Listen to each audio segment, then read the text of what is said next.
Taylor's joining us. This is what always happens in sports. We like people until they win too much. Right. And then we don't like Muhammad Ali. We don't like, Andre Agassi. We don't like the Patriots. We don't like Duke basketball. We don't like the Yankees. People always find a reason not to like them. But at its core, it's not boredom because the ratings show you're still watching them. You're not bored with them. If you were bored with the Patriots, you wouldn't watch. The ratings this week were gigantic. It was the second highest rated AFC championship game. You're not bored with them. There's a jealousy, and it's fun. I was thinking about this. Just a story. Years and years ago, Joy, it was the Union Plaza. It's a little story time. We have story time music for Uncle Colin.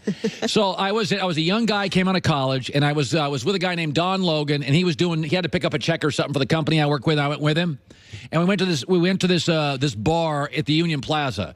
And so he goes, I'm going to go upstairs 15 minutes. So I go there, and I don't play video poker. And there was a guy, you could tell he had money, white shirt, good looking. He was Texas. He got a big, expensive watch. And I sat there, and he was playing poker, and he was winning and everything. And I was sitting there for 15 minutes. I'm like 22 years old, and I started talking to him. And he sold a bunch of radio and TV stations in Texas and Arkansas. And he's a nice guy. He had money. He was a big shot. They comped his room and stuff. And he was leaving. He was getting ready for a taxi to go to the hotel, and he's playing a little video poker there at the table. And I asked the guy, I said, I'm 21 years old, and I've done this my whole life. I talk to everybody, and I said, you're a really successful guy. I'm 21 years old. Give me some life advice. And he goes, walk up to somebody and say, you make $1 million, and see how they react. And if they bristle at it, no, you don't, he said, they'll never make it. And if they say to you, how'd you do it? They'll be millionaires. He said, resent money in life and you'll never make it. Resent success and you'll never achieve it. That you can tell who's going to be successful based on the discussion of money. And people that bristle at the Patriots and the Yankees and Real Madrid and Roger Federer and Serena Williams and UConn women's basketball, you're just not built for it. You're resentful. Understand that people that succeed, be it Silicon Valley, Muhammad Ali, the greats in any sport, were never fueled with animosity and jealousy. When somebody said to them early, you could be a star, they were fascinated. They wanted to pursue it. They wanted to go after it. Don't be resentful. Don't hate the Patriots. They're smarter. They keep winning pre- and post-Deflategate. They figure out game plans to make Patrick Mahomes watch the game Sunday. First 2 hours, he just watched the game. That's not on New England. That's on Kansas City. Kansas City fired their defensive coordinator. They should have. If you hate UConn women's basketball and Serena and Federer, that tells me all I need to know about you. Put your arms around New England and give them a big hug. I think you can respect New England and still not like them. Believe me, I'd love for the Dolphins to have a Deflategate scandal. Apparently, that's all you need to show the edge. Okay, and the other thing I want to talk about is this overtime you're all freaking out about. Everybody's freaking out about overtime. And my takeaway on overtime has always been football, don't get paralyzed in life by fair. Be fair. Life's not fair. I tell my kids all the time, you deserve nothing. You'll earn everything. We don't use the word fair in our house. We don't use the word deserve in our house. Go earn it. I'm not interested in you deserving the ball. Hey, Kansas City, play a little defense. Hey, Saints, you got it first, blew it. Get a better offensive line. Drew won't get hit in the mouth and throw a pick. By the way, my friend Nick Wright, who's from Kansas City, who has every reason in the world, Nick Wright, to be bitter and angry and hate overtime, said this earlier on the show today. The goal of sports is to win in regulation. If it goes to overtime, you have failed your goal. Fairness goes out the window. There was nothing unfair about the way that game ended for Kansas City. They had 3 opportunities to get off the field, and they simply couldn't do it. With that, we bring in TJ Hushmanzada, over a decade in the NFL. tied for the NFL receptions in 2017, Pro Bowler. All right, let's get to this unfair overtime stuff. All right, TJ, where do you land on it? Leave it the same. I wouldn't change a thing about it. It happens because it's the playoffs, and you're like, oh, man, I wish Kansas City would have had a chance to get the ball. Just leave it as it is. It happens. If you change it and you give both teams possessions, just go to New England-Kansas City game. New England had 94 snaps. 94. If Kansas City gets the ball and scores, New England is, in essence, going to play 2 games worth of snaps in one game.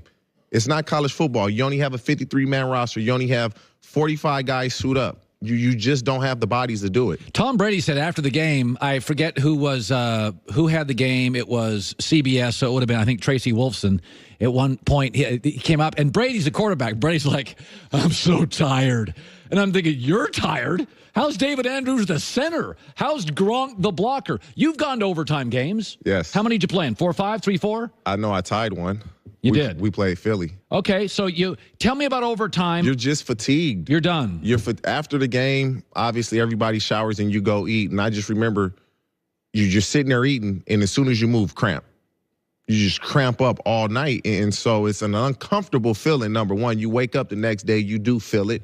And this is the playoffs. You don't want to have multiple overtimes in the playoffs. It puts that team at a disadvantage the following week. No, Jeff Fisher, I asked Jeff Fisher, the former Rams coach, about this years ago because he was on the committee.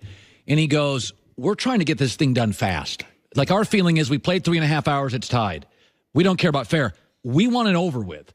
And they just keep tweaking this thing. It's like this. Okay, we'll give that. He goes, ideally, you take the kickoff, run it back, and it's over. That's one play. He goes, because we statistically, and Jeff told me this, he goes, you start looking at statistics.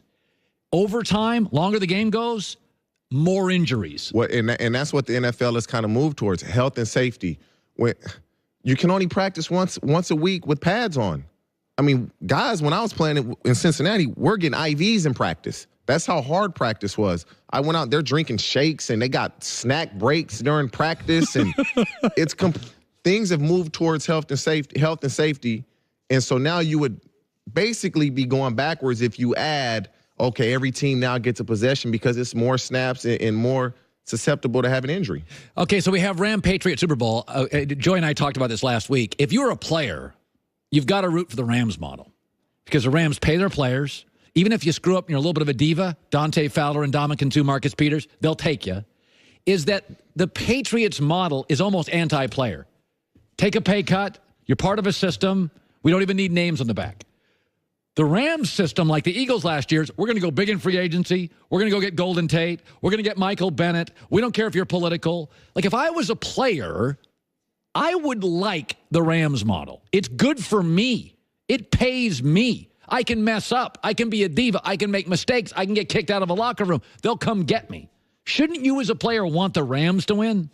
Because it's a copycat league. And so Philly, I heard you talking about it last week or a couple weeks. Philly, they did it. Now the Rams. But the Rams, what they have done, they're all one-year deals technically. And Dominican Sue, 1 year. Good point. Aqib Talib, 1 year. Peters has, I think. But he's on his rookie contract, so it's a little different. Same thing with Dante Fowler. He's on his rookie contract. It is a little different. If it works out, they win a Super Bowl, great.